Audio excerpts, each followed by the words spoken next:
코로나19 신규 확진자가 10일 기준으로 8일째 100명대를 유지하고 있습니다. 이런 추세라면 방역당국은 사회적 거리두기 2.5단계를 더 연장하지 않을 방침인데요. 자세한 내용 고려대학교 약학대학 김정기 교수와 함께 알아보겠습니다. 교수님 어서 오세요. 안녕하세요. 네.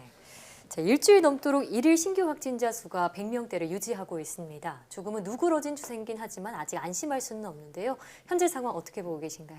그러니까 말씀하신 대로 최근에 이제 일주일 동안 100명대를 유지하고 있는데 실제로 우리가 사회적 거리두기 단계를 보면 100명 이상이면 3단계를 시행하게 돼 있거든요. 네. 그러니까 그만큼 굉장히 현재 상황도 확진자 수가 굉장히 많다 이렇게 보시면 될 것 같고, 네. 그러니까 최근에 방역 당국에서 뭐 안정적으로 감소하는 추세다 뭐 이렇게 얘기를 하고 있는데 실제로 그러니까 과거에 8월 말 8월 27일 날은 400명대를 보였고 전후로 해서 한 200~300명 정도의 신규 확진자가 나왔거든요. 네. 그때에 비하면 안정화가 된 거는 맞습니다. 당시에는 실제로 사랑제일교회의 어떤 전수조사를 진행하면서 급격하게 확진자가 늘은 면이 있거든요. 지금은 그런 부분이 아니라 실제로 현재 확진자는 지역사회 숨은 감염자에 의한 어떤 집단 감염들이 발생을 하면서 나오는 수치라 안정화가 제가 보기에는 고정화가 더 맞다. 그러니까 상당히 높은 수준으로 지금 고정화돼 있는 상태다. 그래서 더 방역 조치를 강화해서 지금보다 더 낮춰야 된다 이렇게 생각을 하고 있습니다. 그래서 지금도 여전히 엄중한 시기다 이렇게 보고 있습니다. 자, 안정화됐다기보다는 고정화됐다 이렇게 표현을 해주셨는데요. 자, 이대로 통제가 된다면 그 강화된 거리두기를 연장할 필요가 없다. 방역 당국이 이렇게 설명을 했는데 이 부분에 대해서는 동의하시는 건가요?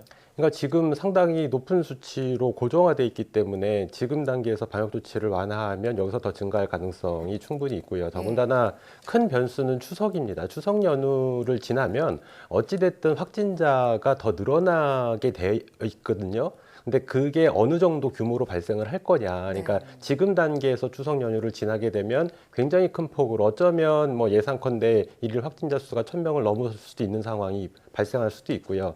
그렇기 때문에 그 규모를 낮춰주기 위해서는 어쨌든 지금 상태의 신규 일일 확진자 수를 낮춰야 됩니다. 그래서 뭐 가능하면 제가 보기에는 좀 방역 당국에서는 2자릿수를 얘기를 하고 있는데 가능하면 사랑제일교회발 집단 감염이 발생하기 이전인 50명대 그 이전으로 돌려놔야지만 추석을 지나고 나도 증가세가 그렇게 급격하지는 않을 거다 이렇게 보고 있습니다. 그래서 지금 단계가 굉장히 중요하다 이렇게 보고 있습니다.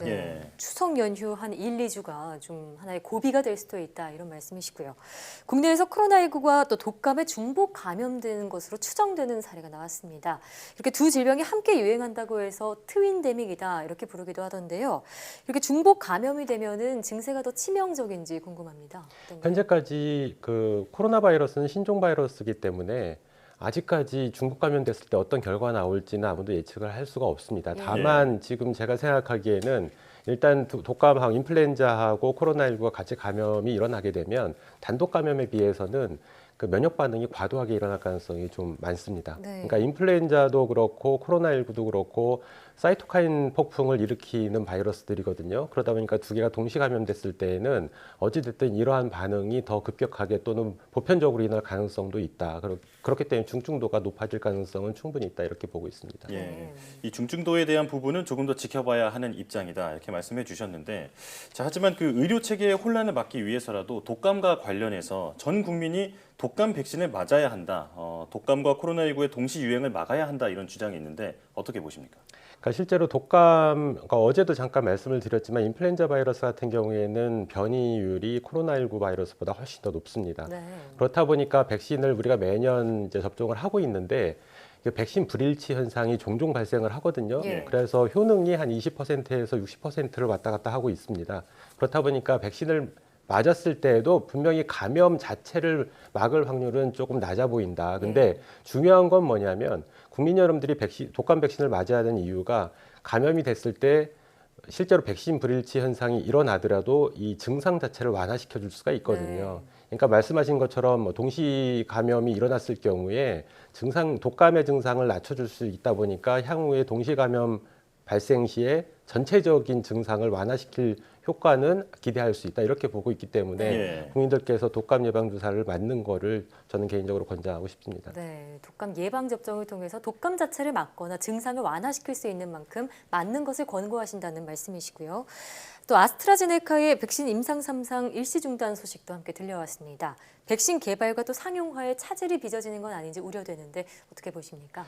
아스트라제네카 백신 같은 경우에 그러니까 그 백신 자체가 DNA 백신인데 DNA 백신의 그 벡터를 사용을 하거든요. 그러니까 네. DNA를 그대로 주입하는 게 좀 까다롭다 보니까 그 침팬지 아데노바이러스를 이용을 해가지고 스파이크 단백질의 DNA를 암호화할 수 있는 부위를 심어서 주사하는 방식입니다. 네. 근데 지금 아스트라제네카 백신 같은 경우에 원인이니까 아직까지 결과는 안 나왔는데 아마 제가 추정키에는 그 아데노 바이러스 벡터 자체가 면역 반응을 굉장히 과도하게 일으키는 경향이 있거든요. 예. 그거로 인해서 지금 발생한 척수염으로 생각이 되고 있고요. 근데 물론 만약에 그게 문제가 돼서 아스트라제네카 백신이 중도의 임상 시험을 포기를 한다고 해도 나머지 백신들 같은 경우에 일부는 DNA 백신, 그 똑같은 시스템의 DNA 백신을 개발하는 제약사들도 있고요. 네. 모더나나 파이자 같은 경우에는 RNA 백신 형태로 개발을 하고 있거든요. 네. 그래서 다른 어떤 후보물질들이 계속 임상 단계에 있다. 그래서 영향은 일정 부분 받겠지만 또 다른 후보물질들이 있기 때문에 어쨌든 상용화될 수 있는 백신은 나올 수 있다 이렇게 보고 있고요. 네. 국내에서도 제넥신이 어떻게 보면 백신 개발의 가장 선두인데 예. 제넥신도 DNA 백신 형태입니다. 근데 예. 제넥신 같은 경우에는 아데노바이러스 벡터를 사용을 안 하고 그 자체를 주사하는 방식으로 하고 있거든요.